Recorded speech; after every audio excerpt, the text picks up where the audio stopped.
Okay, we're going to resume our meeting. City Attorney, anything you want to report out? Yes, Mr. Mayor, the City Council went into closed session at 6 o'clock. They concluded their closed session at 6:40. A conference with labor negotiators pursuant to Government Code Section 54957.6 was held in closed session, and direction was given to negotiators. Thank you very much. Councilmember Friend, will you lead us in the Pledge of Allegiance? I pledge allegiance to the flag of the United States of America and to the republic for which it stands, one nation, under God, indivisible, with liberty and justice for all. Thank you very much. Can we have roll call? Here. Councilmember Friend. Here. Mayor Velazquez. Here. Councilmember Scatini. Here. Councilmember Gomez. Here. Interim City Manager Avera. Here. Interim City Attorney Mall. Here. Chief of Police Restwick. Here. And the record will show City Clerk Johnson absent. Thank you very much. Verification of agenda posting, please. The agenda for the City Council of the City of Hollister meeting of October 21st was posted on the bulletin board at City Hall on October 17th, 2013 at 11:45 a.m. per Government Code Section 54954.2. Thank you very much. Let's move forward to item A, consent agenda. Is there anything council members would like to take off the consent agenda for discussion? Second. No? Is there a I'd like motion? to make a motion to approve A1 through A7. Second. Is there a second?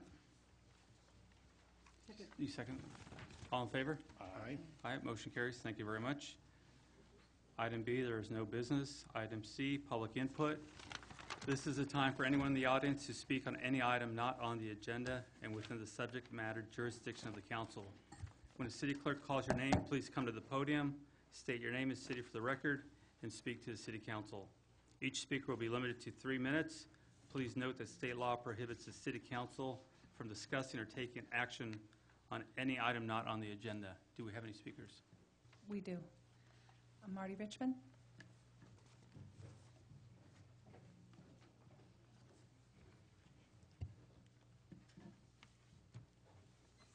Good evening, Mr. Mayor, members of the council. Marty Richard from Hollister. I'd like to bring your attention to two related items. One is that sometime back, the city council suspended enforcement of the sign ordinances. I think my memory is that they were going to redo it within the city. The sign problem is getting out of hand in violation of the city, or we're just talking about city ordinances now. I won't go into any details, but it's bad as people putting signs on the second stories of their private homes that face the highways advertising for things. I encourage you to get the ordinance fixed if we need to get it fixed, and to get our code enforcement or the police department, whoever is responsible depending on the violation, to start enforcing that. I believe it's becoming a severe problem within city limits, and it's affecting property values and the look of the city and the feel of the city. The second item is related, which is the violations of the California Vehicle Code, and I don't believe you can suspend that, concerning people hanging signs on the traffic control signs. We're not talking about hanging signs on the power lines. I'm sure Mr. Friend has something to say about that, or hanging signs on the light poles. I'm talking about a specific violation of vehicle code, the California Vehicle Code. I didn't bring the number with me. That says you cannot hang any sign on the traffic control signs, and you cannot hang any sign on the post. Sometimes it just results in trash and litter, and other times it is dangerous because they put up large signs that are poorly secured, and the wind flips them up and they cover up the traffic control sign. And then someone has to go pick it up. If you want to know how bad it is, just go look at the stop signs where the signs have been dragged off or blown away, and you will see thousands of feet of tape on there. I think you all know that. Now, that's a California state law, and we need to enforce that law. And I'm not looking to fine anybody, but, you know, after so many warnings, People have to start complying. Thank you for your time. Thank you very much. Keith Snow.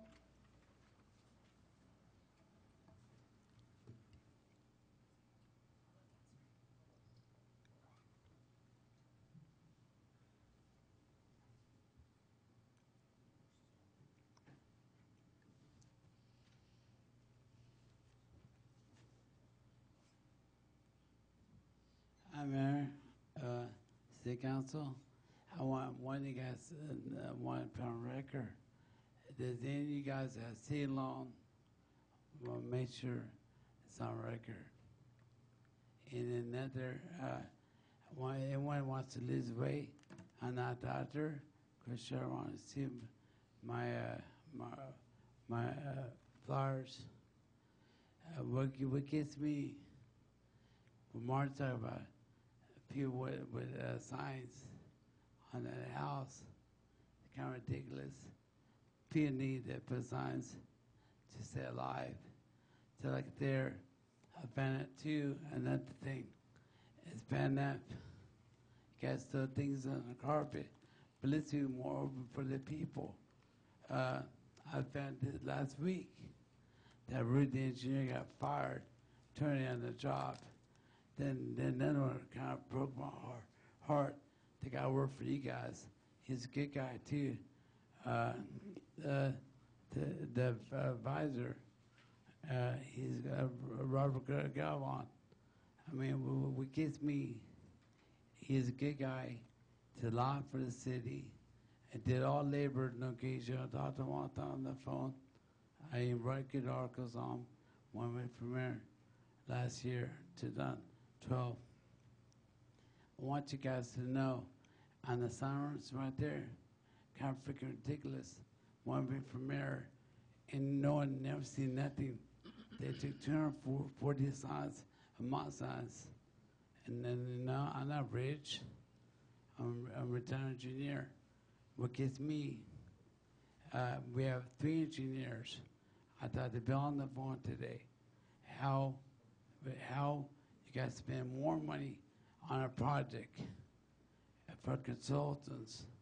Went up there, like I thought to Victor me and Paula me, I trying to get Robert, but unfortunately his wife is very sick, so he can't meet me in a phone, a conference call, or nothing.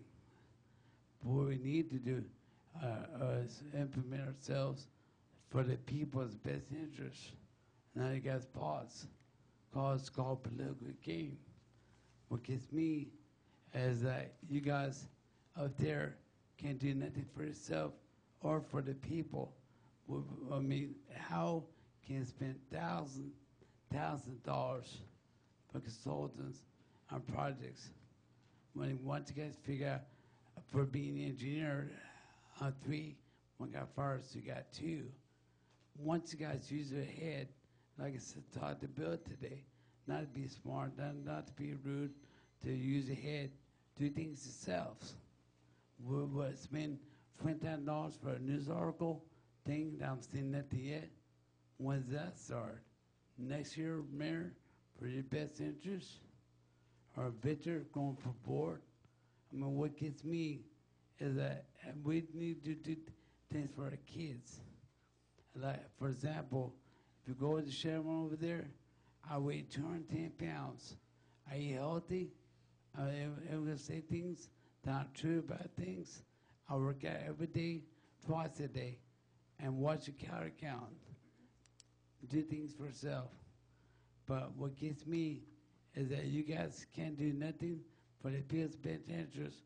So like I told Bill on the phone today, when you guys see the contracts on water charges, Mr. Snow, right? can you come to our next meeting? You can continue on with your ideas. We'd appreciate if you come back out. You lost my ideas. Let's get there, Mayor. I gave you documents, and you lost them. People lose them, he said. People lose them. Now you lost them. Well, thank you very much for coming out tonight.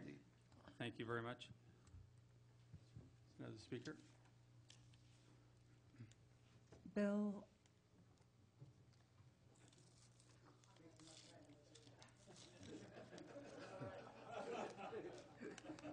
not just Bill, I'm Bill Mifsud. That's right, thank you. Thank you, Mr. Mayor, for acknowledging my email, and Mr. Chambliss for acknowledging my email. In regards to what Marty Richmond spoke about, 2 weeks ago, me and my neighbors went on a walk. We did a little walk downtown, down Nash Road, and we were just appalled by the number of signs that were actually crucified, literally with nails and a stake, to every no parking sign, every speed limit sign down Nash Road, Ladd Lane. I don't know who owns the easements on Highway 25, but Stonebridge Homes this way, Walnut Park Homes this way, garage sale signs this way. So being kind of, we did the wrong thing. We kind of did a vigilante thing. We took down some signs that were in our neighborhood. Little to our behold was the man who actually put up the Stonebridge signs, confronted us and said, "What are you doing taking down our signs? Two wrongs don't make a right." I didn't think they were right to be put up anyways, but I got the guy's name and phone number, and he said that he had the right to come into town, or he lives in town, put them up on Saturday morning as long as he takes them down at dusk. I said, wow, that's a new thing. I emailed Mr. Chambliss, found out that all those signs are illegal. You can't just staple them, crucify them, put them wherever you want. And so he's actually wrong, but maybe we're wrong for taking them down. I don't know if the vigilante force is allowed to do that or not. I don't know if Mr. Westbrook would I be arrested for doing that? But in the meantime, Mr. Chambliss did email me and said the city council has suspended enforcement of the sign regulations approximately 5 years ago. Until that suspension is lifted, I am not allowed to do any sign enforcement, including the signs you inquired about. So basically, living in Hollister is basically living in the wild, wild west. We can come into town, do anything we want to do on the weekends, but I have to pay my business tax. I got to do everything by the books, and people who own businesses have to do everything by the books. But people can come into town, literally on a weekend, set up shop somewhere, or maybe, you know, put up signs wherever they want, and they don't have to answer to anybody. And I just don't think that living in Hollister, I mean, we like to live in a community and keep it as beautiful as one, live here in a place that we call home, that they shouldn't be allowed to do that. Now, again, we have two wrongs don't make a right. We also have people who want to help, but yet they can't help because they can't do it. And yet I want to do it because it doesn't look right. And yet this man confronted me, not in a violent way, said, "What are you doing taking down our signs?" And he gave me his phone number, and I guess he said he had the right to do it. So I said, well, if he had the right to do it, then I want to make sure that I'm not in the wrong. But after doing some research, I found out that he's in the wrong. But if I'm taking down the signs in my neighborhood, am I wrong? So for legal stance, I like to find out that, because I like to take them down in my neighborhood. I'm not going to have him put up every weekend just because he wants to do that on sound wall easements on Highway 25 or whatever. They're put on easement property. So I don't know who owns that property, if it's state, county, whatever. But I just don't think it looks good. I don't think it's right. And I don't think that they have the right to do it. And yes, our arms are tied because you have suspended something 5 years ago. A lot of you weren't on the council then. But in the meantime, what Mr. Richmond said and I said, maybe we can do something where if a vigilante force can go out and do it, or Mike can enact a group to come out and do it and say, you have the right to take them down, Bill, or whoever wants to do it on a weekend.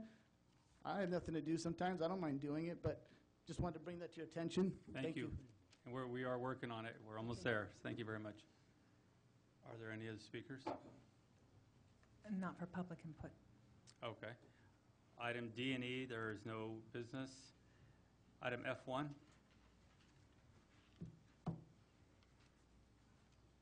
Bill, are you handling that? Clay.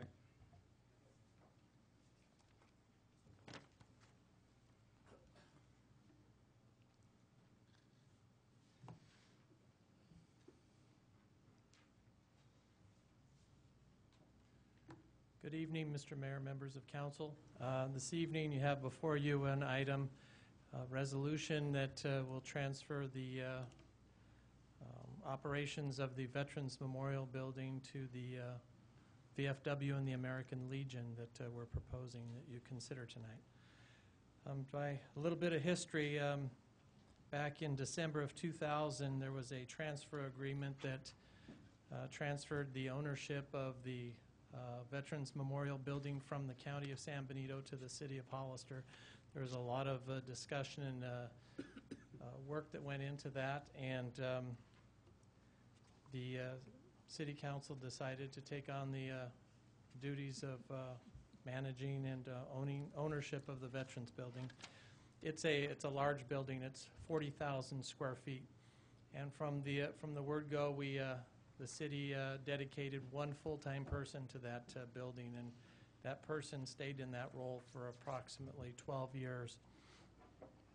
Anyhow,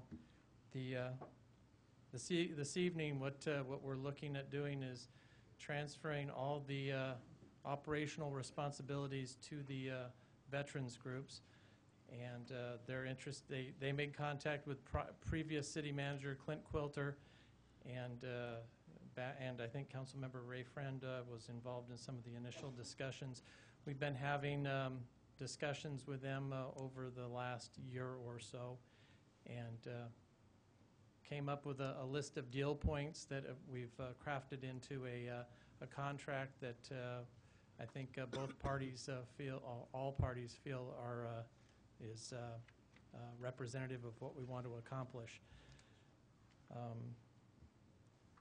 I think for the most part, some of the key points of the agreement are that the veterans, if they assume the operational responsibility of the building, will have to continue to provide the building at no cost to certain groups that came with the building to the city when the transfer agreement happened between the city and the county.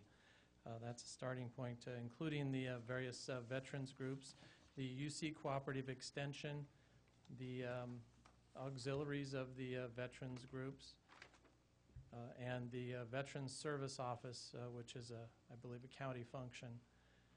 So those are some of the key transitional issues. In addition to that, the city will have the ability to do an inspection of the building on a quarterly basis. The city is proposing to supplement the veterans to the tune of about $80,000 a year, paid on a quarterly basis for them taking over the operations of the building. This proposal is a cost-neutral proposal on the city and the veterans' part. I know Joe Love and some of his representatives are here this evening, in case you had any questions for them. Be glad to try and answer any questions that you may have. Councilmember Gomez? Yeah, well, first of all, Clay, I want to say thank you for not mentioning anything about the Dodgers. So I appreciate that. But Ray did remind me when I walked in. You did answer my questions. I was concerned about the having some type of reoccurring inspections, just to make sure that everything is online, especially initially, because I think it's going to be a learning process, not just for us, but for the veterans as well. I mean, it goes hand in hand. It is cost neutral, I guess, even though we're still going to be paying in or subsidizing the operations $80,000 a year, but hopefully the whole purpose of it is to get a little bit of the operations liability off of our hands, and hopefully for the veterans it turns into a positive revenue for you folks, because obviously you do a lot for the community, but ultimately that's your building, so we're pretty much just giving it back to its rightful owners, so technically, so the operations part of it at least, and nobody will take care of it better than you folks. So I'm happy to see this come forward. I know that Clint was working on it for a while, so thanks for kind of closing the doors on it. So thank you, Mr. Mayor. Thank you. Vice Mayor Scatini? I'm trying to read this contract. I would appreciate it if something like this comes before the city council, not put it on my desk 10 minutes after the council starts. There's a lot of language in here that it's really hard for me to accept this. I'm all for giving the veterans the building, but I'd like to read what's in this here, and I'm not going to take the time now to do it because I don't have the time. I got other business. So in the future, I would hope that anything like this, we get it ahead of time before we can make an intelligent decision. Not that I'm against it, that's not the problem. The problem is I'm trying to read this packet and listen to all the other stuff. I'm with Victor on what he said, but I would like to have some time doing it. I don't see why we can't get these contracts and these resolutions ahead of time where we can look at it and discuss it. I don't know who's responsible for doing it, giving it to the slate, but that's my position. I want to make a quick clarification, Mr. Mayor, and I would be in agreement with Vice Mayor Scatini if I would have received mine 10 minutes before. I've actually had mine since Thursday, so I don't know what happened there, but... I think he's talking about the changes.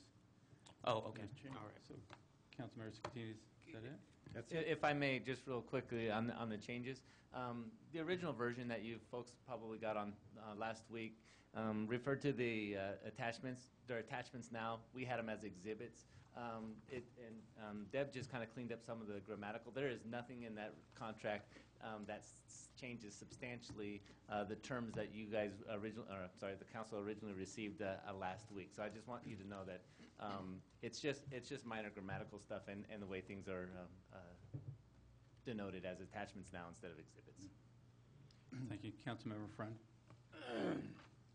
Well, like was brought up earlier, we sat down, I believe, about 2 years ago with the veterans groups. Clint and I did, and a couple of the things that were real important to us at the time was that when the city took over the building, the city invested a lot of money in bringing that building up to where we're proud of it, and we wanted to make sure that the city was going to be covered as far as how well that building is maintained. Not saying that the veterans aren't the right people to take care of it. It's their building, in my point. So I'm just thrilled that we can get to this point to where we've got an agreement, if it's accepted, and that we can finally let the veterans have that building to operate, because the city was trying to do it with one person. It was difficult. And the groups that are signing on to this realize that they're going to have to do some major improvements to that building just to bring it up to where they want to use it themselves. So they're taking this on fully knowing that they're going to have to do a lot of work in the kitchen and a few places. So I hope everybody supports this, because I think this is very important. Councilmember Valdivia? Yeah, I just wanted to say that I've always supported this idea. I think it's a real good thing. The only question, but I think you answered it, I had was, are the rates going to stay the same to the community, like the way they are set right now by the city? I believe the way the contract is set up is that the veterans would continue using the existing fee structure that the city has in place, if I'm not mistaken. And that would be for a period of time, and then I would assume that they would, if they feel the need to make some changes, they would have the ability to do that.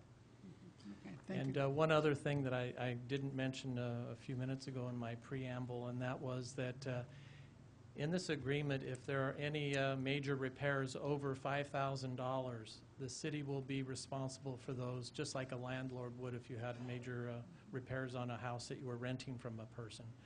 So that each year, even though we won't have the substantial operating budget that we've had over the years for the Veterans Building, we will have to allocate some money just in case we have a major repair that comes up. But the city will be responsible for anything over the $5,000 mark for repairs.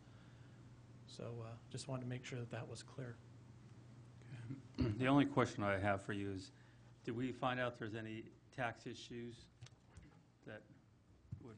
Yeah, I think Marty may end up speaking on it during the public hearing process or the comment period. We have not gotten confirmation yet.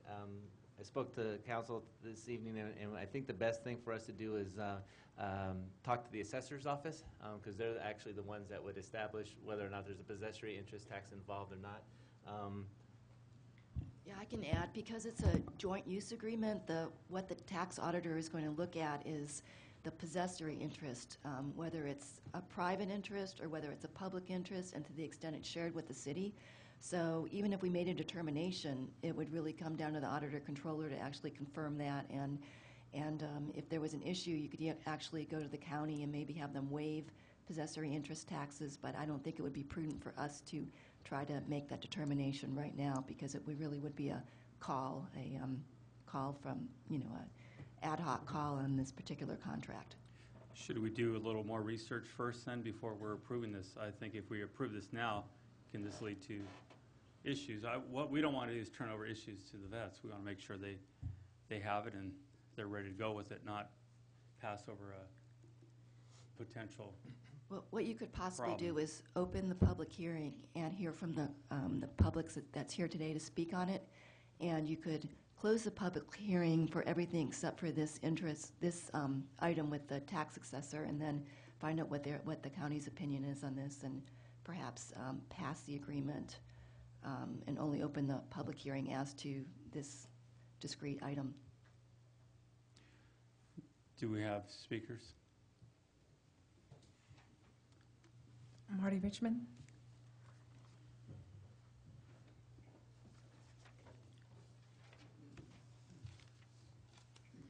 Thank you, Clay. I'm Marty Richmond again from Hollister. I was not going to speak on that particular item, but since it came up, I think it was adequately covered here. It's just a concern that since the possessory interest might wind up putting a tax bill in the lap of the veterans, I'm concerned about it, and we want to make sure. I'm not a lawyer, and I told Bill I don't play one on TV, but it's my understanding that it's all a matter of who controls what, and so the assessor has to make that determination, and you may wind up having to set the business hours or some such thing so that you can show you're in control, and therefore satisfy the assessor that the possessory interest does not belong to the veterans, and they don't get stuck with the tax bill. That's my understanding of the law, and I'm not a lawyer, but somebody else will make that determination. I did want to say on a related subject that this is not a slam dunk. I understand this is difficult. Anybody who thinks it's a slam dunk, I think, underestimates how much work is going to be required. But I think this is worth doing. It's no reflection on whoever worked there. I understand they were alone, and that's almost an impossible situation. But in many respects, this is, as Council Member Friend brought up, this is not a revenue neutral, really, in a lot of ways, because with the manpower that's available, or person power these days, you have to say, I'm hoping that for the same amount of money, you'll be able to get more maintenance on the building, which is not, it may be revenue neutral in the technical sense, but in other sense, it's a value decision. You get more value for it. That's a very important building to this community. There are the stones outside, and I understand that's the outside area, the stones outside, even though I've only lived here since 1996. Several of my friends have stones out there, and my father-in-law has a stone out there. So I thank you very much, and I hope you'll support it. Thank you very much. Thank you. Are there any other speakers? Mr. Mayor, I'm sorry. We have one more speaker. Okay, I'm sorry.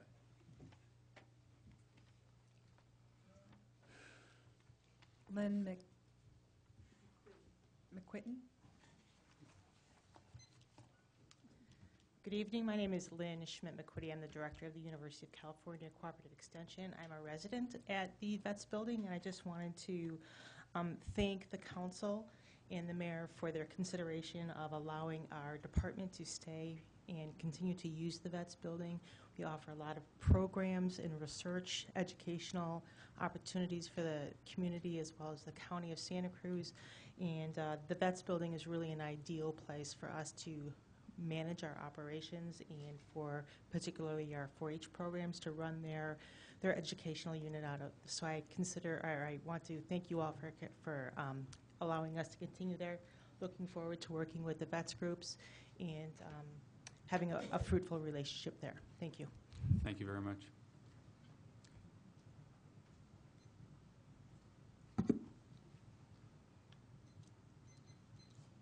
Clay? Mr. Mayor, if I may, I just wanted to recognize a few staff members that worked very hard on putting this agreement together. And I know one is here in the audience tonight. Cheryl Mullen back here, our administrative analyst here at City Hall in the city manager's office, put a lot of time and effort into this, along with Delia Ramon in our recreation office.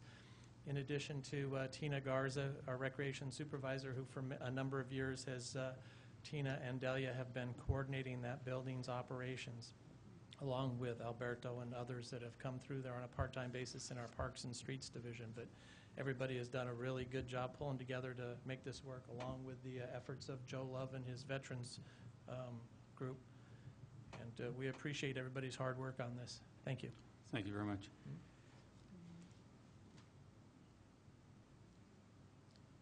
City Attorney, I'm sorry, Councilmember Scatini. He has a hand up down there at the snow. Keith Snow, did you have something to say? Do you want to give him a card?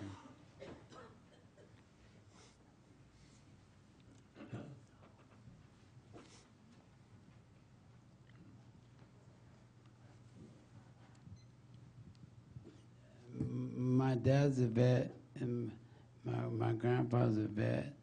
They fought the wars. So we reach, more likely reach to give them back to the vets. They deserve it. They serve blood for our country. Thank you. Thank you very much. City Attorney, I think just clarification, if we approve it again tonight, could it potentially lead to problems, or do we need to wait to make sure we solve those issues? I'd hate to, again, have the vets end up with a tax bill.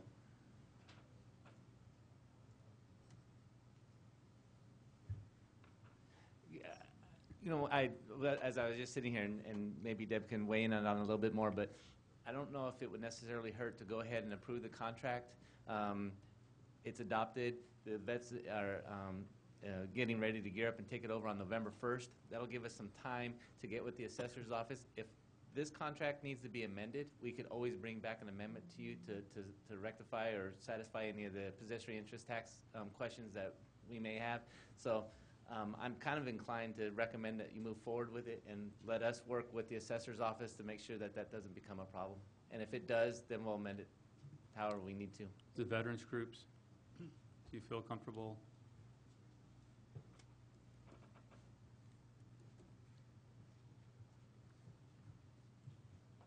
Mr. Mayor and Council, speaking for the Veterans Group, I don't think we'd have a problem with it as long as that we're not stuck with a tax bill.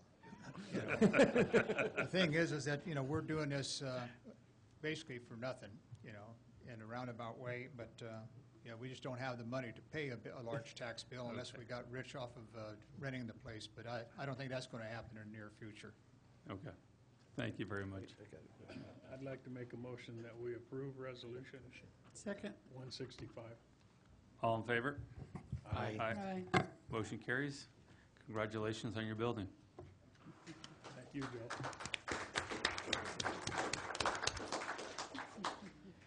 We'll move forward to item F2.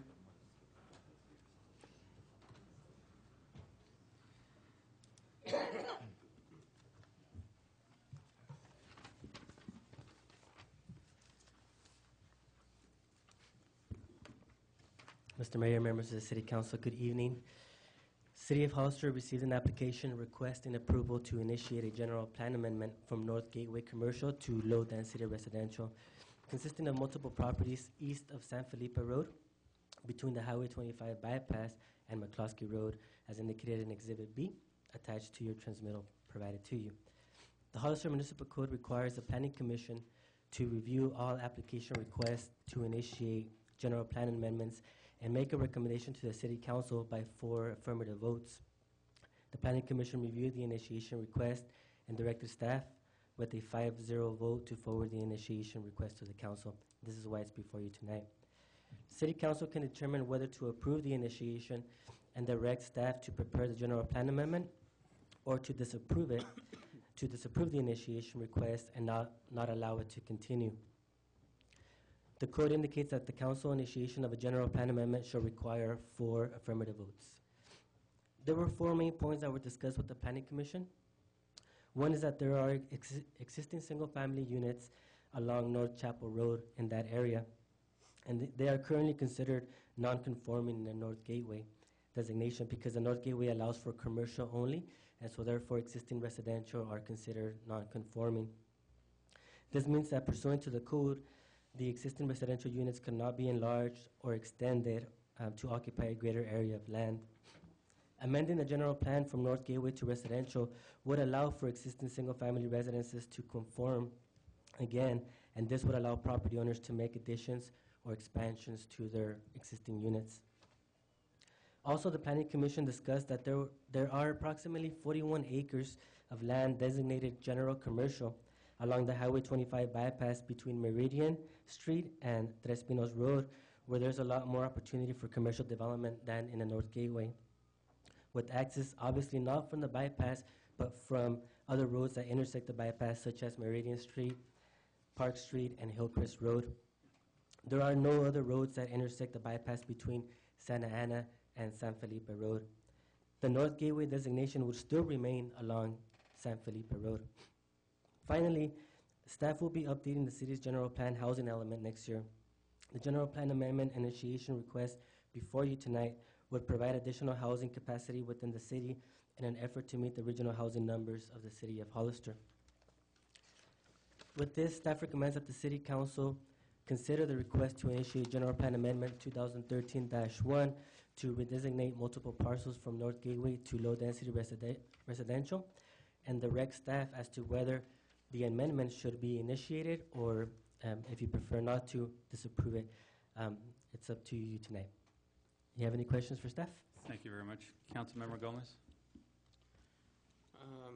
Yeah, I have a few kind of thoughts in my mind. I mean, I understand the planning commission's kind of desire on why they would want to okay this, to move it to residential. The problem that I have is, from the looks of it, it seems like we're almost saying, like, let's just allow it now because we have plenty of other commercial available. Yet, I don't agree with, I look at that north portion of the corridor up there, and I see that as being a bigger potential than I do other areas of the bypass. So I guess my concern is, even looking at the locations of these properties, my concern is that we're sort of flip-flopping kind of back and forth on, okay, it was residential at one point. Now it's non-conforming residential commercial. Yeah. But now we're looking at it being commercial again, though there is, I believe, potential out there, maybe not now, but are we shooting, I mean, it's not like we could just switch it to commercial in 20 or 30 years and then say, oh, can you move your house somewhere else now because we're commercial now. I mean, that's kind of the concerns that at least my initial concerns. Maybe somebody's going to come up and answer that and change my mind on that, but I just have a concern with that could potentially be, we could potentially be shooting ourselves in the foot here and allowing residential there, and shooting ourselves in the foot economically. I mean, it just doesn't make sense. We talk about, though I see the proximity of it to other industrial uses and commercial uses in that area, one of the biggest issues that we've had in the past and that I'm a big supporter of is infill. And I don't see this as kind of conforming to that whole infill type of mentality either. So there's a few issues that I have with that, I guess. Non-conforming with our infill vision that we have. As a business owner myself, I see that as prime commercial area, even though there's not direct access from the bypass. I see direct access from San Felipe Road, and it's not that hard to get to that area. So I guess I have those initial concerns. Maybe somebody else up here will clarify my concerns and alleviate those concerns. Maybe somebody from the public will, but as of right now, those are my issues. Thank you, Mr. Mayor. Thank you. Councilmember Scatini? Yeah, I'm looking at this map here. I don't know if Victor had it. I pretty much agree with Victor, what he said. My concern is, it is, like I say, it was residential one time, then he changed it to commercial, and I didn't want to go back to residential. You're going to put this according to this map and the diagram, you're gonna put that residential right in the center of commercial. And you know what that's gonna cause? That's gonna cause all these houses around there and people, and if that's gonna be people in residents in these houses with the noise, they're already getting complaints out there already and don't even have it. So, to me, it's a bad omen as far as I'm concerned. I don't think we should just drop and change. First of all, we shouldn't change it. No worries, that's all commercial in that stretch right there. And I see a big problem if that goes by, with houses being built and all those businesses around there. There'll be nothing but complaints from these people living there of the noise, whatever. And that's my take on it. Thank you. Councilmember Friend? Well, I remember when we did the general plan, one of the strong movements in the general plan was infill. There's a huge amount of effort in that general plan to make sure that infill has the priority over other things. And I remember the argument when I was on the planning commission about the wall, and when it came to the end of 25, or the bypass in San Felipe, how they didn't want the wall on the north side because that infringed on the gas station and the ability to the people to put any restaurants or shut stores there because you couldn't see them. Yeah. And I remember that argument then, and it didn't hold water because they wanted to build apartments that you could see over the wall, and nobody wanted that either. So I kind of agree that I think that we're shooting ourselves in the foot by limiting ourselves and putting residential people up against the bypass like that.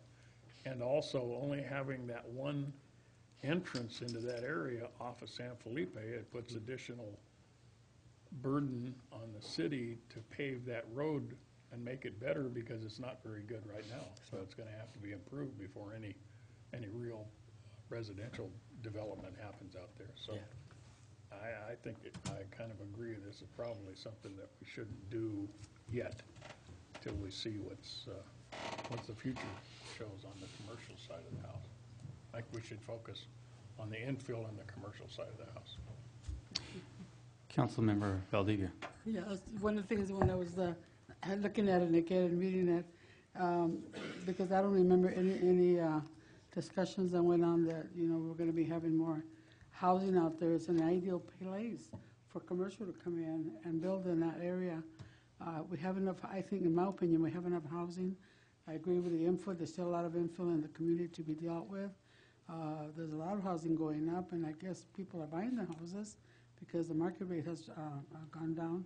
But I would support just leaving it like that right now, and maybe looking at it again. But see, we need to start looking at buildings to start in that area. That would be a unique area to have some commercial, some businesses to come and build here, and then the freeway's right there. But I don't think housing would be too good there because of the bypass being right there. That's my opinion. So. Thank you very much. I agree with my fellow council members. I look at this and I just see we're jumping again. And we're trying to do too many things. We need to do the infill, as I think all the council members here have worked on that general plan. And it's a good plan. But I think we start jumping around, we're going to start finding ourselves in trouble. Law enforcement trying to respond to calls all over town again, all over the county this way. And Councilmember Friend pointed out the road improvements that are needed there. There's just too many things. I think the focus should be west of that creek should be commercial. I think what we need, and we all understand, is jobs. We want to start bringing jobs to our community. Otherwise, we just keep building houses everywhere. We're going to find ourselves stuck. So I don't think it's a good idea to be moving forward on something like this. Do we have any speakers? Robert Rodriguez.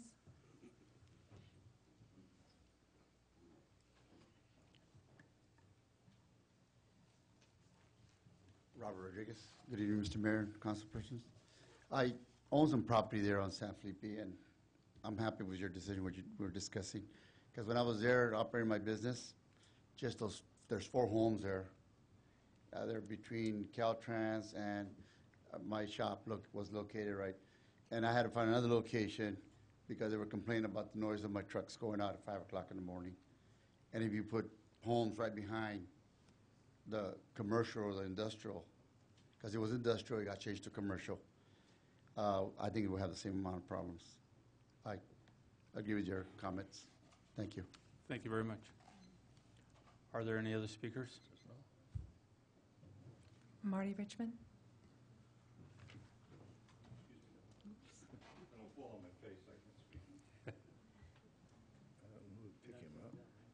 No, not walking and chewing gum at the same time. Marty Richmond from Hollister. My general attitude is that we need, more residents and good residents, and we need business too.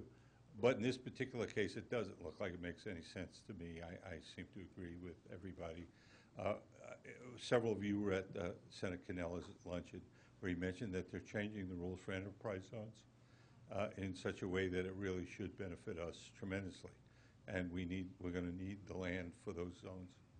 And I'm hoping, it sounded good, I have to tell you. The proposal he talked about the changes they were going to make, and how that would stop the abuse of some of the enterprise zones, and really including, for those of you who weren't there, the elimination of a business-to-business sales tax within enterprise zones, which is a big problem here in California because people don't want to do business here, because if you sell it to the guy down the street, you wind up paying a sales tax. Everybody rolls that tax, winds up to go to the consumer, and we price ourselves out of the business.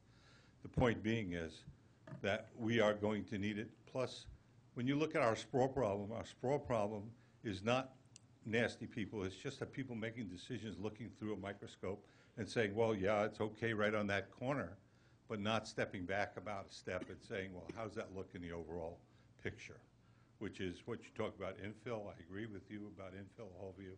And so you need to look at everything through a microscope, but you also need to step back and look at the big picture. And big picture-wise, this doesn't necessarily make any sense to me. Thank you for your time. Thank you very much. Mr. Snow? Keith Snow?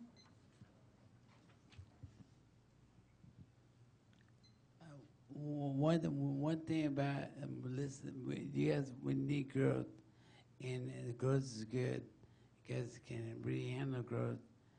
First, you guys say commercial, residential, right? But one thing you guys forgot, when you guys get these contracts, for land developer and for the planning in city, you guys should look at that part. For another, I was watching one thing before, and one thing you guys forgot, the revenue to the city, right? It's called $22,000 hookup fee. So when the guy brings a contract or a thing about houses, one thing you guys got to do, very efficient. How many houses are going to come to the city? How many houses the person brings to the city? When you guys do things, make sure you have it. Then it's called fish G. When do here, make sure we get a fair game. For example, Marty, before I was watching TV, when you guys did the other contract with Jerry and Jeff, with the Kenwater District, he said you guys to step out. Because for a fact, we're for the people. People's been interest.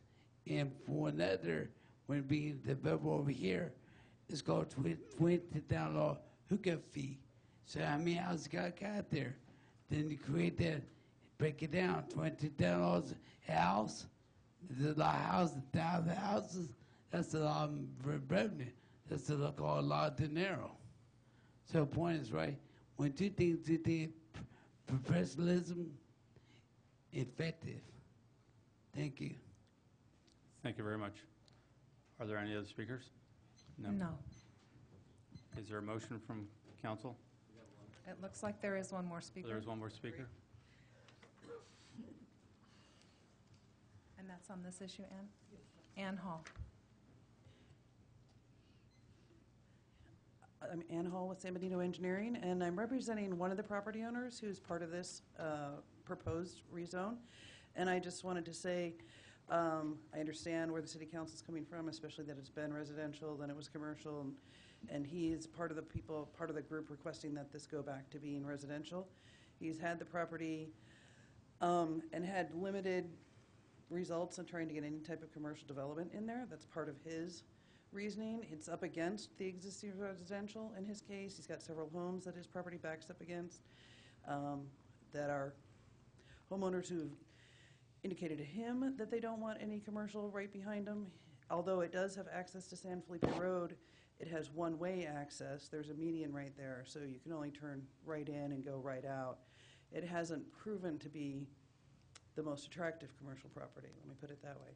So his intent here was to try and do something with the property that he hasn't been able to do with it. So just speaking, I understand where you're coming from, and I understand from the general plan, but the reality sometimes is, even though the general plan says that, the property isn't proving to be very successful commercially.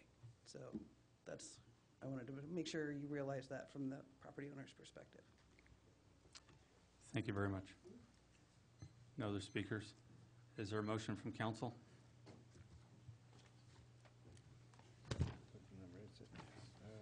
No motion?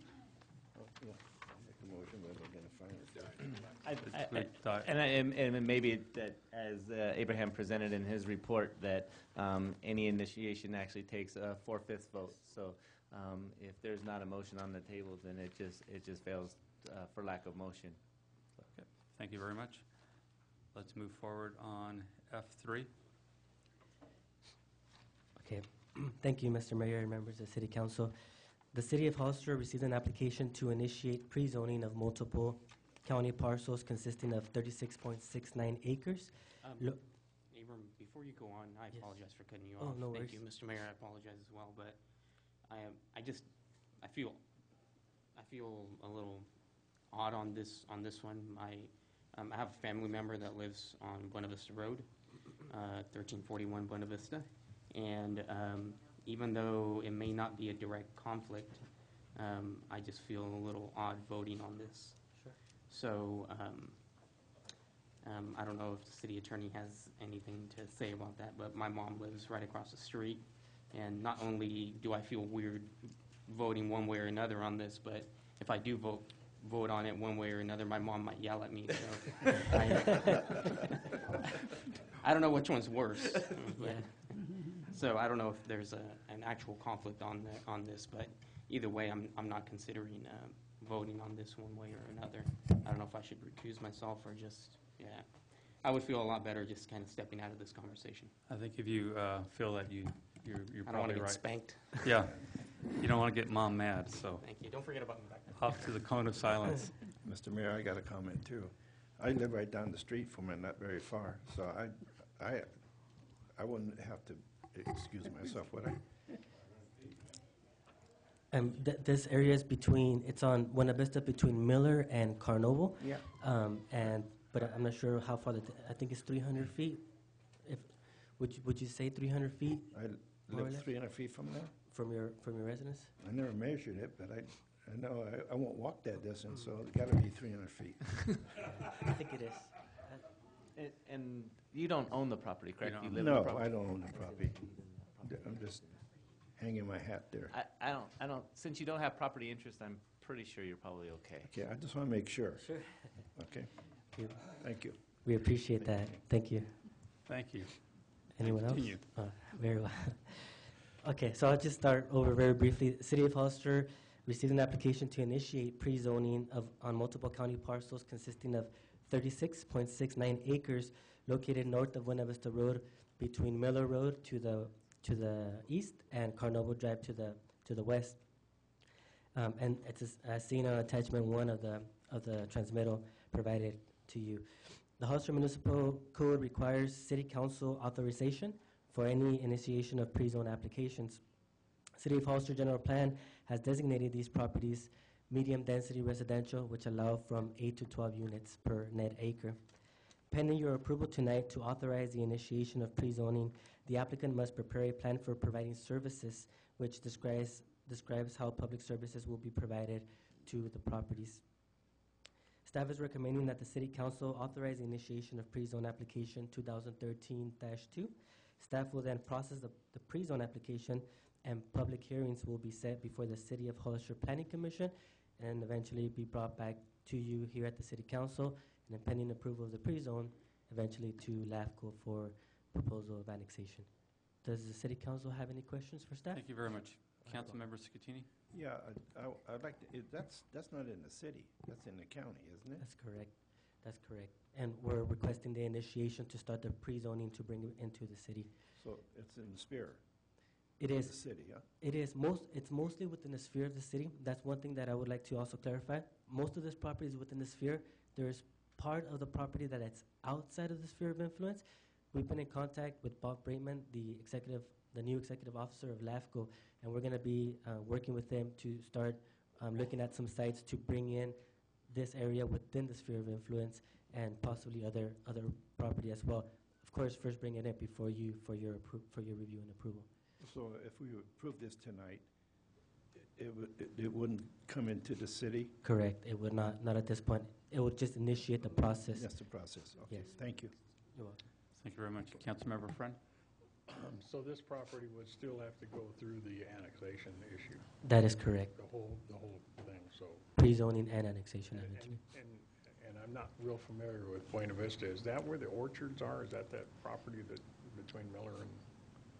There are currently, between Miller and Carnovo, I believe there is, I think the Gibsons, I think, may own a walnut orchard there. There are some, and there's some row crops as well in some of the areas north of Buena I Vista. remember there was a big issue, but not too long ago about the water, and they were on the blue water systems out there. Is that going to be an issue if we annex it into the city?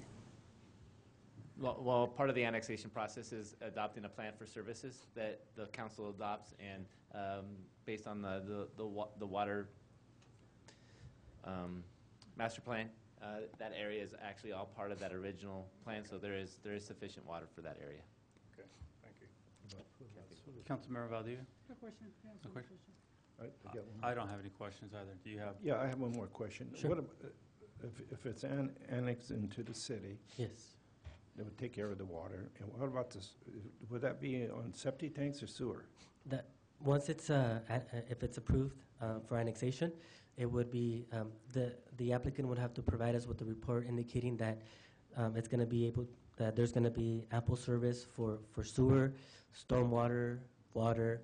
We're going to have to see all that first, and then before we actually take it for recommendation to annexation, we'll bring that before you. We'll first to the planning commission, let them take a look at it. If they think it's ready to bring before you, they'll recommend it to you, and then we will let you know how other services are going to be extended into these sites and how they're going to provide for whatever's proposed for this for these areas. Okay, thank you. Sure. Thank you. Do we have any speakers? Ann Hall?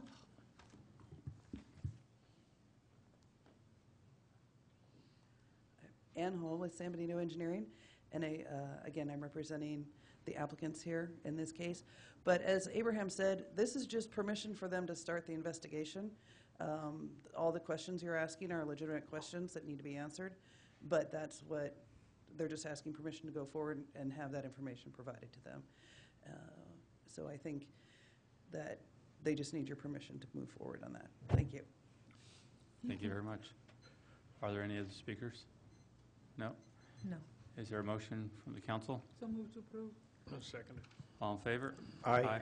Motion carries. Thank you very much. Can we bring back Mr. Gomez?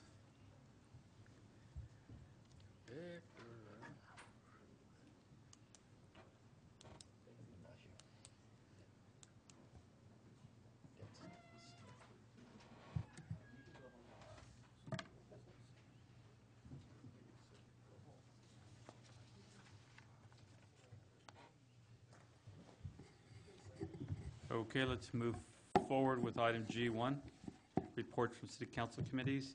Councilmember Gomez? Yeah, I'll do a little report out of COG, and if I miss anything, Robbie, feel free to chime in whenever, if I forget anything there. So I do want to just let folks know that we did a little experiment regarding the a fare shuttle. So there was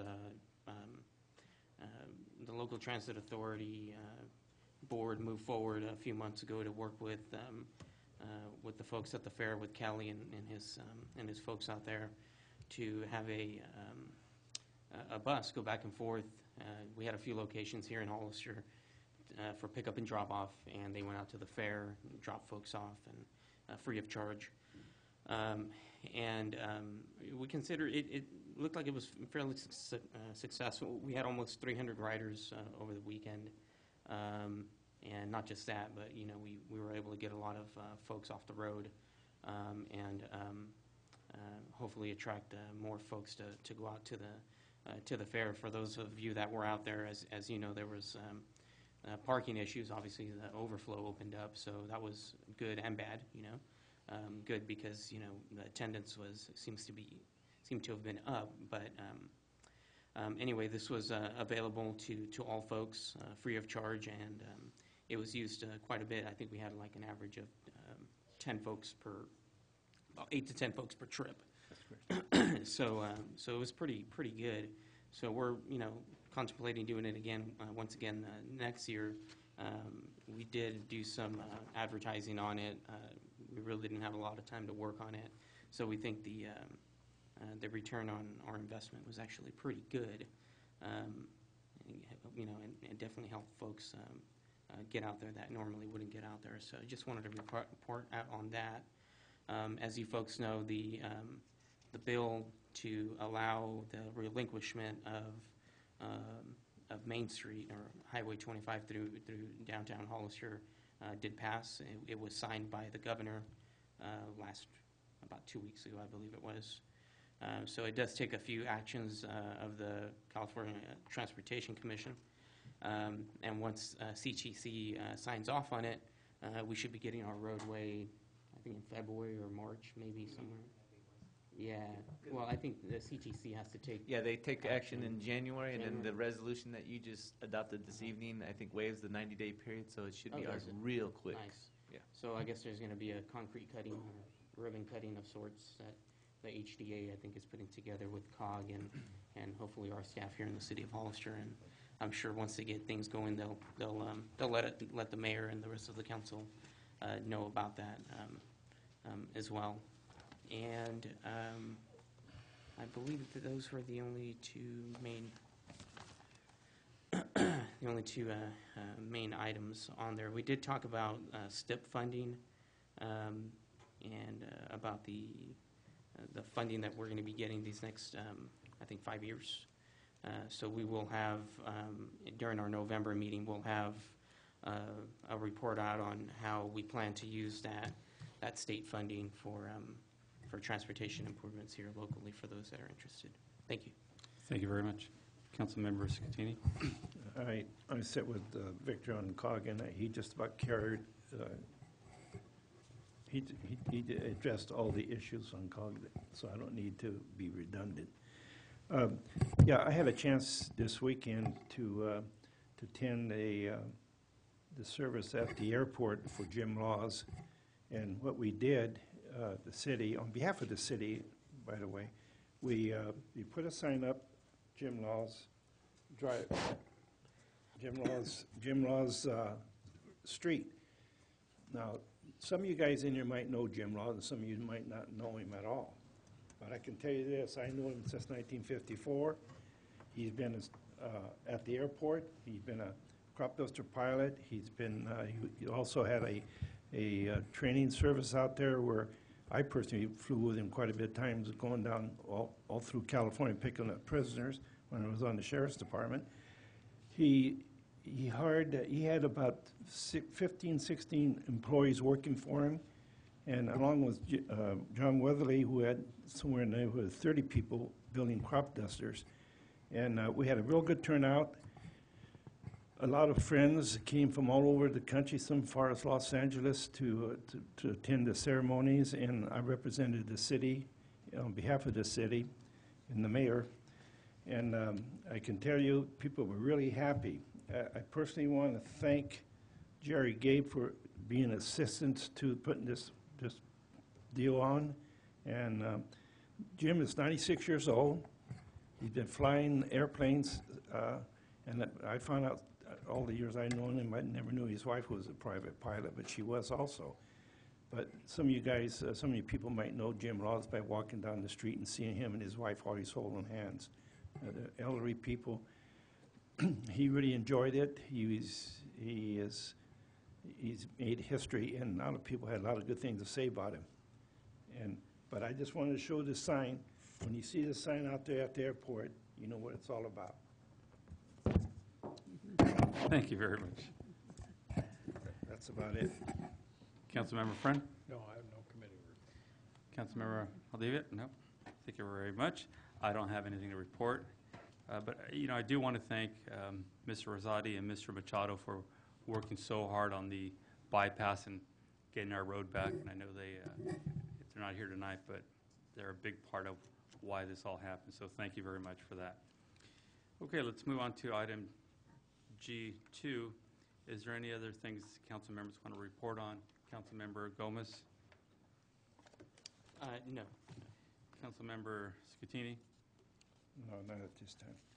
Councilmember Friend? Yeah, I just wanted to make a comment that if I've missed any meetings lately or haven't been around, it's a little problem at the house and having to deal with some issues with my family, so I'll be as much as I can. Thank you very much. I'll pass. I don't have any other reports out. City Manager? Actually, I have nothing to report tonight. City Attorney? Chief? Just one thing. A couple weeks, we're going to have this thing called Halloween, and we need to really be careful of the kids out that night. I know Severson's going to have their yearly event. They always have, but just as a word of the wise, it's going to be early if the kids are going to be out. And to the parents, make sure their kids are wearing reflective clothing. Make sure they check their all of their candy as well.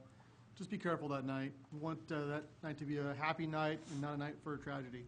Thank you. Assistant City Clerk? Nothing to report. Thank you very much. We'll move on to item G3.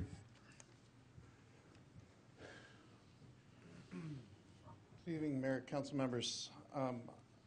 Recently, I've been asked to make some changes to the code enforcement program, and I felt I needed to bring it before the whole council because you guys were the ones who set me up with my operating rules about 9 years ago. So just a little background. You reinstated the code enforcement program on November 15th of 2004. When it was reinstated, I was given 3 directives. Number 1, all the cases were to be complaint generated. I was not allowed to see a violation while I was driving down the street, unless it was going to kill somebody. Then I had a different duty to act. But I'm not allowed to see a messy house. I'm not allowed to see a boat blocking the sidewalk unless somebody complains about it. Over the years, that's been tough when somebody's complaining about this house and the exact same violation occurs next door. But we developed a procedure, it works, and we were able to accomplish things.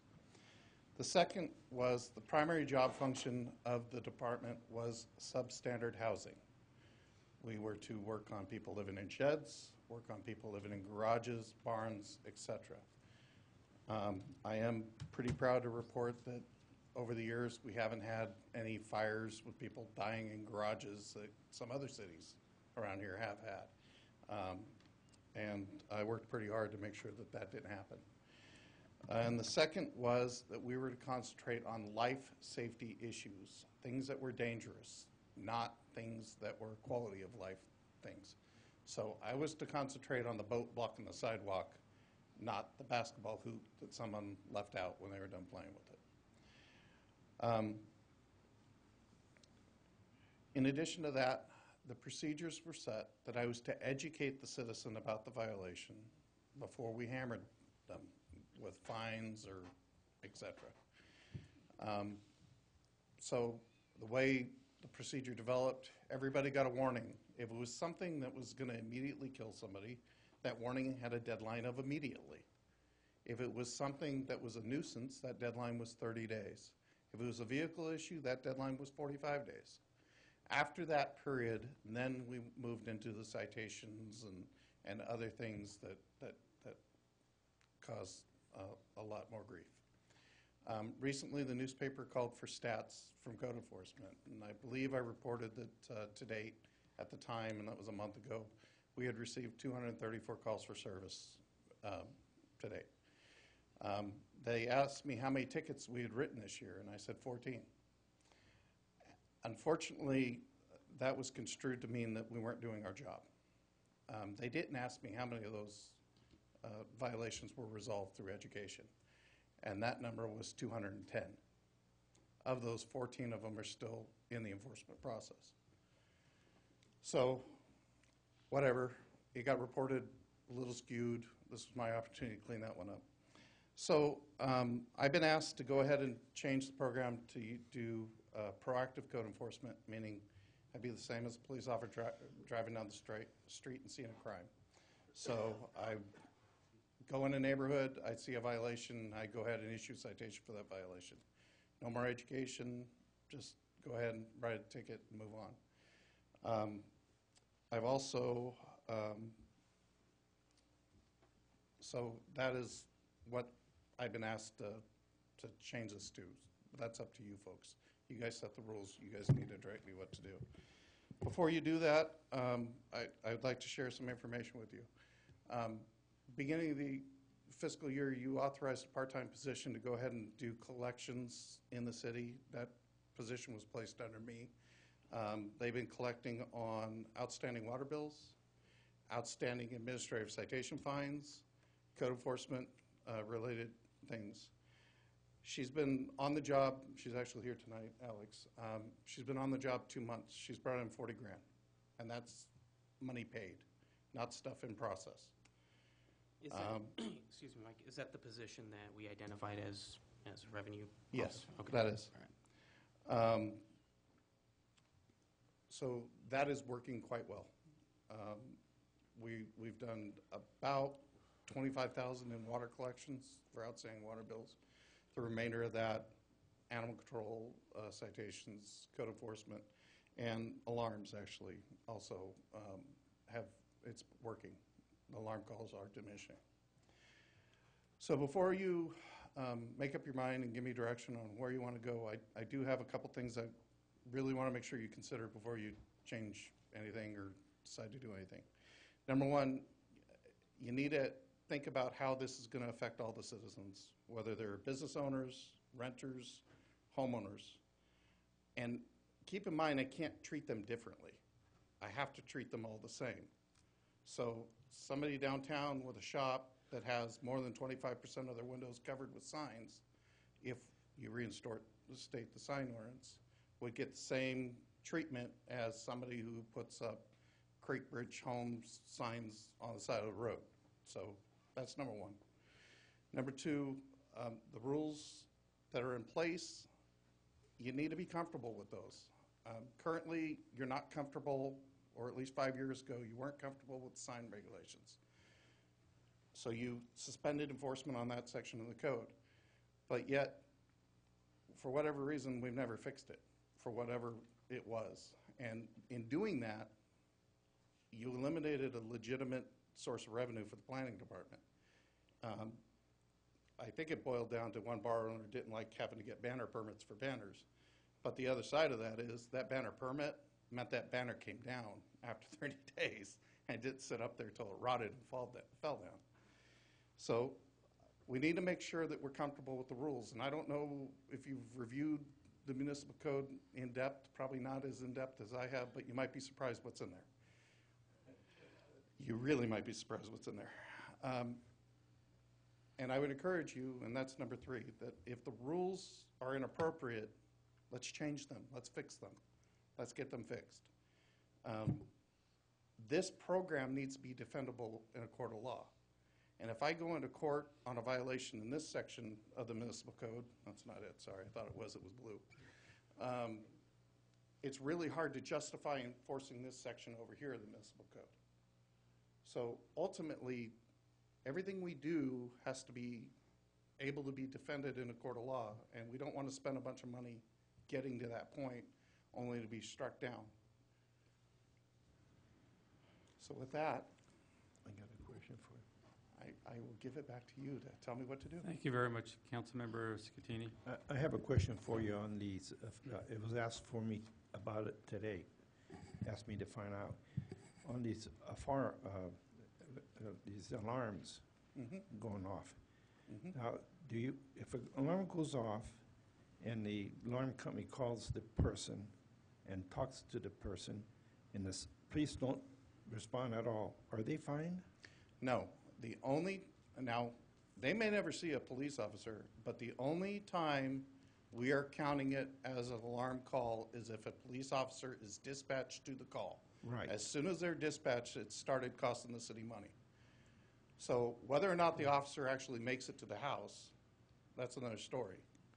But if they are dispatched, meaning a dispatcher that calls that officer and told them to go, it's triggered it, and that's a valid alarm. We do see on the record where alarm calls have come in, but they have not been dispatched. We are not counting those. Okay, so if an officer is dispatched to a house, That is correct. That is usually called by the alarm company, right? Alarm company or a neighbor hearing an alarm go off or whatever, yes. When an officer is dispatched, 911 has told them to go. I think it's Santa Cruz 911. Because this person today has got a fine of $100. Is that $100 for all alarms, or is that for several? That is for the second false alarm within 3 months. Okay. Because this person today told me, and I'm just the third person, told me that never has any officer went to the house and talked to her. And then on these fines, we just started that, am I correct? I believe we sent out a press release and information about 2 months ago that we were going to be enforcing those sections of the code. So all these people should have known about that being fined? We did a press release, we did a social media release. It was in the bill, too, the water bill. And we put it in the water bill. That's good. So we did do outreach. There are instructions on the back of her citation to contest it if she feels it is unjust. He said so. And you can't... I really don't, because we've been writing a lot of them. And also, I was asked, you can't pay by cash? You can if you come down here to City Hall. My staff doesn't collect cash because we don't have a change fund. No, but if a person wanted to pay by cash, they can do it. At the payment center, Because absolutely. she said the citation said no cash. Well, He said that. I believe it says mail-in payment, that's So why. I'll definitely go back with the information, because I was asked to do so. So I will do that. But once again, if she feels it's an unjust citation, please encourage her to follow the instructions on the back to contest it. And believe me, we have the evidence if we're writing a citation. Okay. The only thing she said, no officer ever talked to her on alarms. Yeah, and just so that we're clear on that, I mean, the officer could be en route and it then could be called off, but at that point, it's too late. Even if they don't even go by. Yeah, and that's what's going to probably happen in most cases, is that the folks will not see an officer. Okay. Is that not true? Councilmember Gomez? Since we're on the alarm issue, I was totally supportive of that. I think it's a huge waste of, if we do respond to it, whether they got to the destination or not, if we're responding to that and it's a false alarm, the officer arrives, it's a false alarm, we need to get our money back for it, no matter what, especially, we do have, we're talking about a 3-month period here. We're not talking about, it happened to you one time and here's a $100 fine, and I wouldn't want the police officers out there collecting $100 in cash either. That's probably not a good thing. It wouldn't look very good. Not that they would do that. But He might like it. so off the alarm topic, number one, I want to say I'm happy to hear the numbers that you're reporting regarding.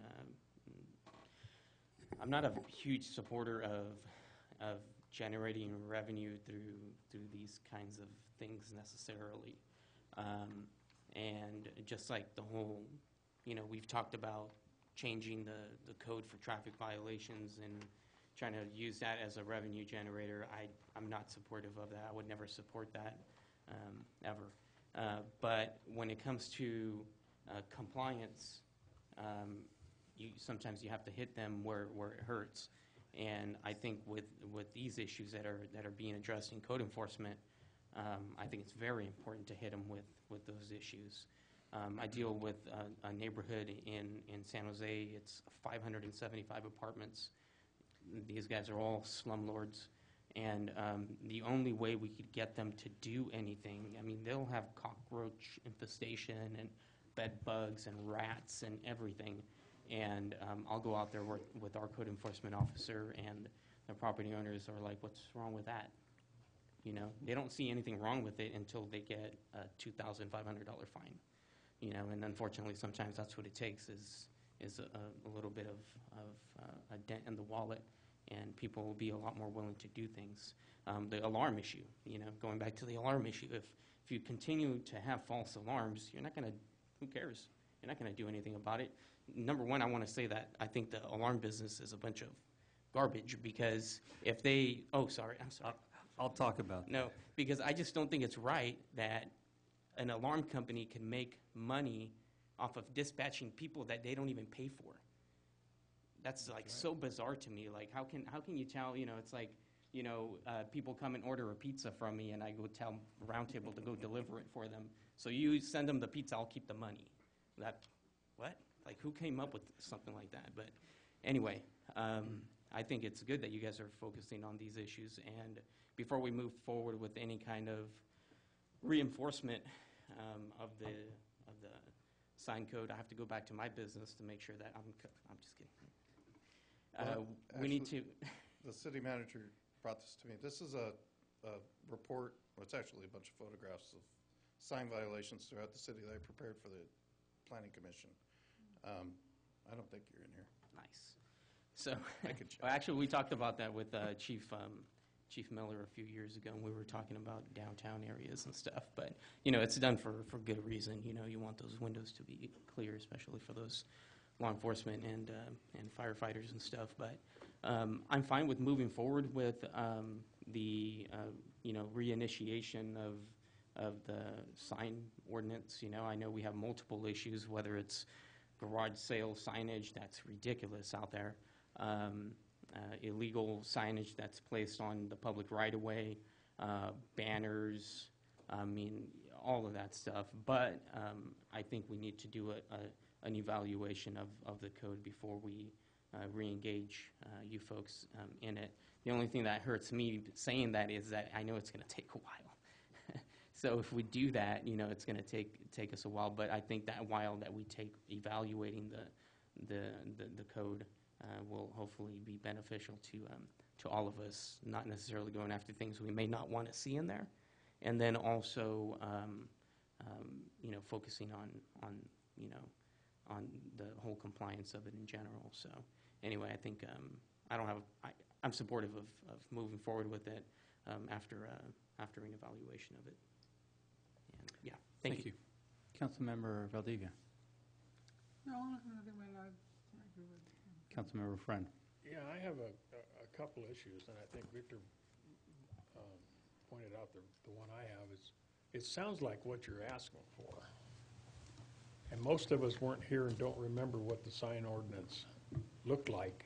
So it was suspended before we got here, so I haven't ever looked at it either. I know we've talked several times about, and I remember on the Planning Commission talking about the people that were putting up home signs and stuff like that. But it sounds like you're also asking for a review of the code enforcement, that the whole. What I was asked to ask. Your whole basket needs to be reviewed. And you stated that there is a lot of stuff in that code that either needs to be updated or removed, and I'm sure that's true because it's probably some 40-year-old items in there when we had rotary phones. But So I guess what I'm asking is, are you looking for somebody, and I think the mayor may want to set some people down with you and go through this code and see if there's other areas that we need to? And also, like Victor pointed out, I have no idea what the sign code said. I know it was suspended, but I don't know what it said. Well, And to just tell you, go out and hammer them, I don't even know if we agree with what's in there, so. well, number one, what we're talking about is the way I do business. Do we want to continue waiting for a complaint, or do we want me to on-view violations and take immediate action? And on that point, I agree with you. I think it should be something you should be able to observe and respond to. Okay, and then as far as the sign code goes, you actually adopted a new sign municipal code about 2 years ago. It's or about, maybe it's probably 3 years. 3 years old, 4 years old. So It was pretty big. you actually just did totally redo all the sign rules and Brand new. solve all Oh, the okay. problems that were in there So and adopted a new code.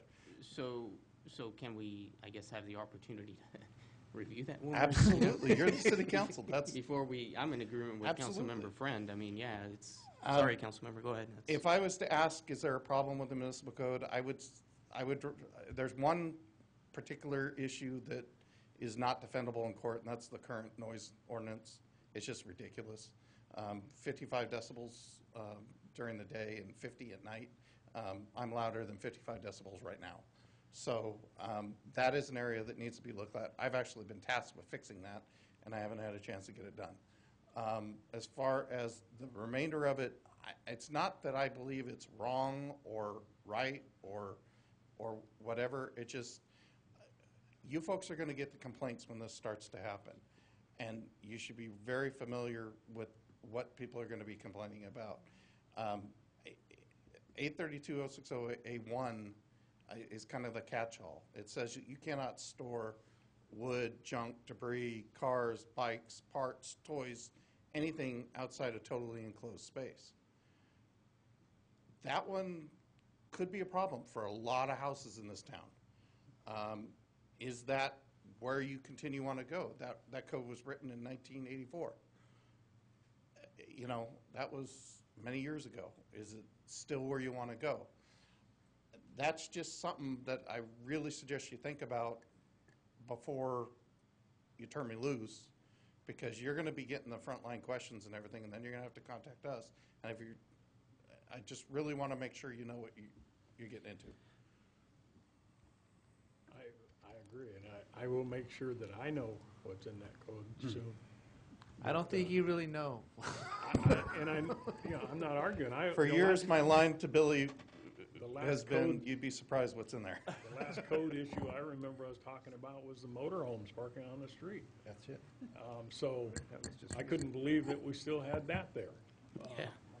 So I'm sure there's a lot in there we need to look at. Councilmember Valdivia. I will include myself in this one. Are you also going to be looking at all the political signs that go up all over the place where they're in places they should not be? Political signs are enforced by state law. As a public officer, I'm limited to the municipal code. Because I know sometimes, I'm not talking about the ones that go into private property, you get permission from the folk, but sometimes it gets out of hand. I have been known to call a candidate or two and ask them to remove their sign from our property. No, never. All right, well, now I have been the one pushing hard for code enforcement. I'll admit to that. It frustrates me to no end to see some of the things we see out in the city. I think the public deserves a fair chance to get a notice out there, a mailer. I think most people know already. But this is really about being proactive. It's not about generating revenues from fines. It's about saying enough is enough. We're not going to put up with this anymore. To have the police department respond to the same house over and over and over and over again, and that be acceptable, does not work for me. To see a car parked up on a lawn and question what is going on there. I think my favorite example of that is on Park Street when, unfortunately, a young lady was killed there eventually. but I was coming through there from a project in that area, day after day, seeing a car parked up on the lawn, young men hanging around, bothering people driving by. And I remember thinking over and over, how long are we going to put up with that before somebody gets killed? Well, it turned out to be about 4 or 5 months later before somebody was killed. We need to give him the tools he needs so he's not spending all his time being reactive and hoping that you and, I know Alex is great, she's very famous in downtown. But we need to be proactive already. We need to start letting people, it's not acceptable to be parking your cars on your lawn or placing junk cars in the driveway, growing weeds you around. remove that code, and you don't have a code against that right now. Well, we need this. My point of these things are exactly this. We need to make sure we're enforcing these issues. I really don't care much about the basketball hoop in the driveway. I'm looking for things that affect him. That's my goal here. I'm looking for things that make our city look ugly. I want to put an end to those issues. I think we probably all agree. As far as the alarm issue, I'm in that business, and I can tell you a few stories about that, how important they are. I had a few customers where they had their alarm, their neighbor chose not to. 2 of our customers, their neighbors were murdered. Basically, they had their sign outside. That person did not, the next neighbor did. They're very effective if they're done right. And the problem with alarms is you do have people that don't want to maintain them correctly, and they want to put that on somebody else's bag of things they have to do. Basically, the police department to come check on it whenever it goes off. They should be fine. These are easily maintainable items if people just take the time to do it. Every city I know of has these rules. It's common. It's not here until now, but it's very common out there because nobody else stands for it. So I'm glad to see it. If there's heat about this, call me about it. I really don't care. I want it into some of these things that are out there. And if the item of the junk cars is not on there, we need to put it on there. Whatever tools you need to help us clean up the city, let us know. Whatever we can do to help his job become easier, let us know. That's what this is all about. Like no solar panels on the roofs. State law. Badly done solar panels. Mr. Mayor, I'd like to ask Dave and Mike. We talk about these alarms going off. I can guarantee you, and you can probably verify it, on the weekend, between the sheriff and the city police, they go from one house in one area to this next area, looking, trying to tell the people, quiet down, it's too loud, sometimes late as 11, 12 o'clock at night, and even in the morning. Is there anything in that code book that says anything about those people being fined? People that are being noisy? Noisy, yeah, loud music, noisy, big party. I would encourage them to use 832.060A4 rather than the noise ordinance, because A4 is defendable. I'm not talking about, I'm talking. But yes, there is. You don't have to have a decimal.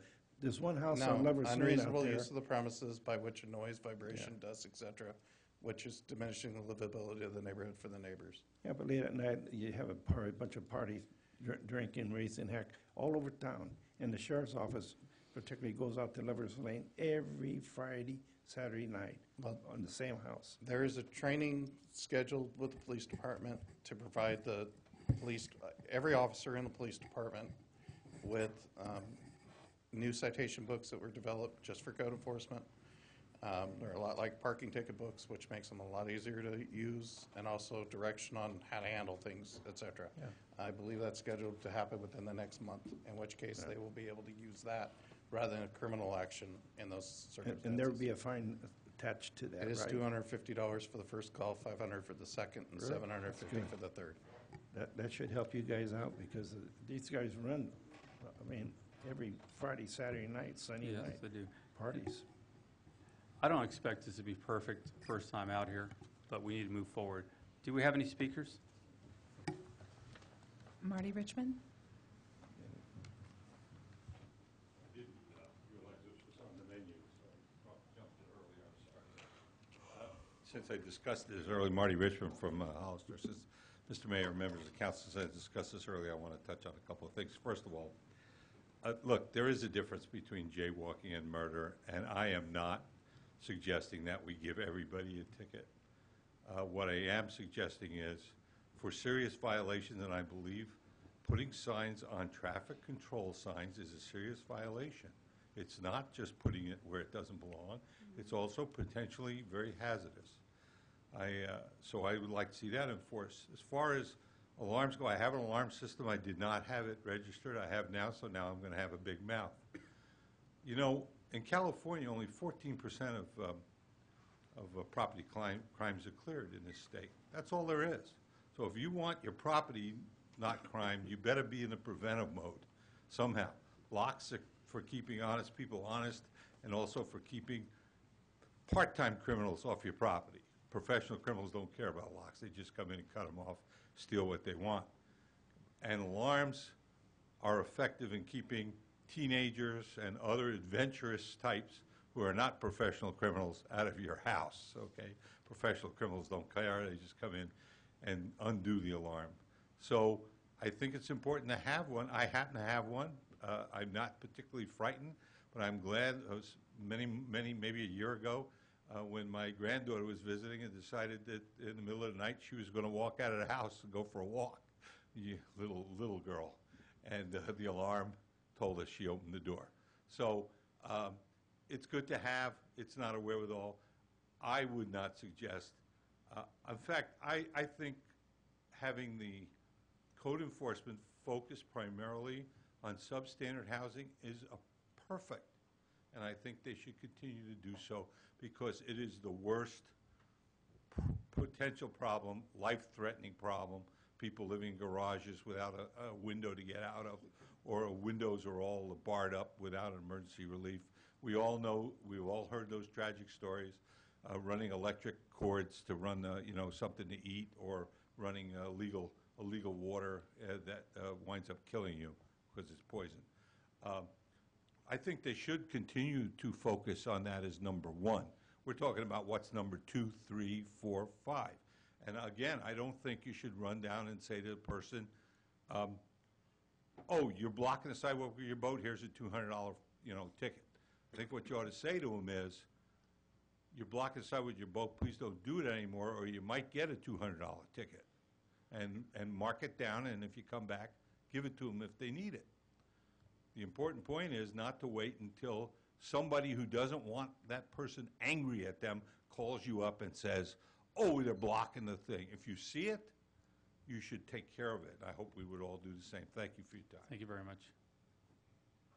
Do we have other speakers? Keith Snow? Keith Snow.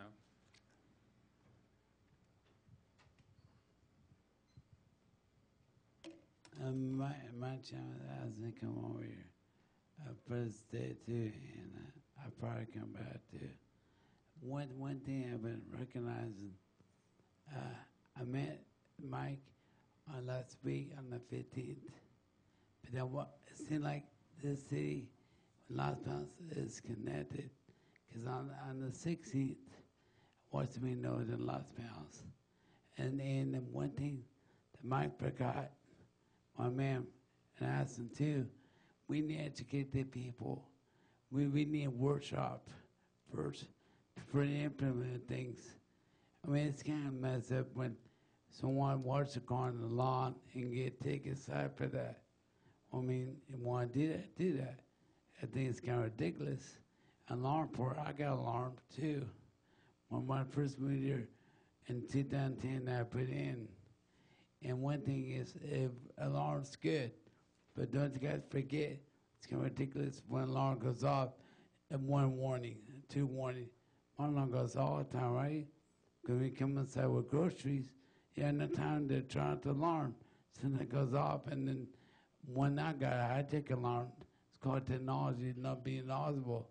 They talk to you and says, are you okay, right? And turn the alarm off. Do you want a car to come in your house? No. All right, but, and one thing to another one, RVs on the side of the street. You guys gotta look at any vehicle could be in the street. I mean, for example, my garage is all closed, right? So I can't put no car in my garage. So when you guys do things knowledgeable, when you implement things, my circumstance, I have my garage all closed. So I have a few vehicles, right? So I had no choice to have my vehicle outside in the driveway. So when you guys implement things, when I do things to people, don't forget, give them a chance. Have a workshop first before you guys okay this. When you guys okay things, you guys don't look things over thoroughly and people's best interest. Ridiculous when we went during the week, Monday, Friday, and so it's party next door, or you had to go work, right? So the point is, right, that is ridiculous. Someone should call the police and do something for that. But the things you guys been talking about, think clearly before you guys okay things, right? Have workshop first. Have Mike and the chief of police talk to the people what they can do before you guys implement things. Thank you. Thank you very much. Bill Mispin. Pretty good pronunciation. I kind of, like started up the hornet's nest. I mean, Marty and me and everybody, and we're talking about code enforcement, but I want to let everybody know that if I email Dave Westrick or Mike Chambus or somebody or Ignacio or the mayor or the council members, you get back to me, which is good. We're moving, we're trying to do something, at least we're going forward. I spent time with Alex, I think it was on Monday, we went through the municipal code too, and let me tell you, it's mind-boggling, the stuff in there that makes no sense whatsoever. But in the meantime, like Mike said, I might be stirring up a hornet's nest. Mike's saying that we should change the code. Well, I've been in business for 25 years. No one's complained about my business, but I may be in violation now. So I may be cutting myself off without doing something. But in this case here, if Mike gets a complaint and is able to activate and go do something, we can do this. If it's Stonebridge Corporation, if they want to sell their homes, I have no problem. Sell your homes, but don't be putting your signs in my area in easements maybe that are not, they don't belong to them. I mean, I can't go around and take down signs, but in the meantime, you're proactive, and it might take a long time. If Mike can react on certain things, email Stonebridge. I have the guy's number who put the signs up, takes care of my problem, it's fine. In terms of other things, homeless encampments in town. There's a homeless encampment kind of on the railroad tracks. Mike was able to contact the people and say, hey, you've got garbage right in front of the azaleas on the railroad tracks by the firehouse. He's contacted people. That's fine. Do something, get it done. We're trying to just take one thing and get it done. Mike has airport duties as well, but everybody else, we have tons of other things that are way more important than signages. But at least move forward. Think about it. If we could put things in specific things rather than going around to everybody who's maybe have too many signs in their front window, whatever, I'll be probably in violation of that as well. But in the meantime, I just want to let you know that thank you for taking time to do that and to at least listen. And if there's like they have a gang task force, if there's a code enforcement task force that we want to go sit down and write some things up, I have nothing to do on Saturdays too. But as for voluntary people, if there's a voluntary task force that wants to go around and take down signs if they're illegal, I don't mind driving around on a Saturday morning doing that. But I want to make sure I have the right to do it, that's all. So thanks, Mike, and everybody else who at least answers my emails. Thank you. Thank you very much. Okay, Mike. So what would you like me to do? I think, is there a consensus to start moving forward in code enforcement? Let's let's work on getting the notice out to the public, so we can be fair. And that's, I guess, part of the idea of the mailers we talked about in the past was so the public knows what's going on. It's not a big surprise when it finally happens. So would you like to set a date that proactive code enforcement would begin, and I can notify people by then, or? November 1? Well, we're starting a new year in, 9 weeks. So, I mean, I think that gives it a fair shot. Councilmember Gomez is making a good point. Well, let's get a mailer out. Let's get the information out. The public deserves a fair chance. I agree with that. I think, and workshops or whatever we can. So you want us to do a individual mailer to all homes Well, in I the think city, or? part of the idea we had with the mailers was to get information out to the public. I think the new one is being worked on. I think, Billy, you had talked about a mailer coming out soon, or The newsletter? As part of the newsletter? Yeah, newsletter.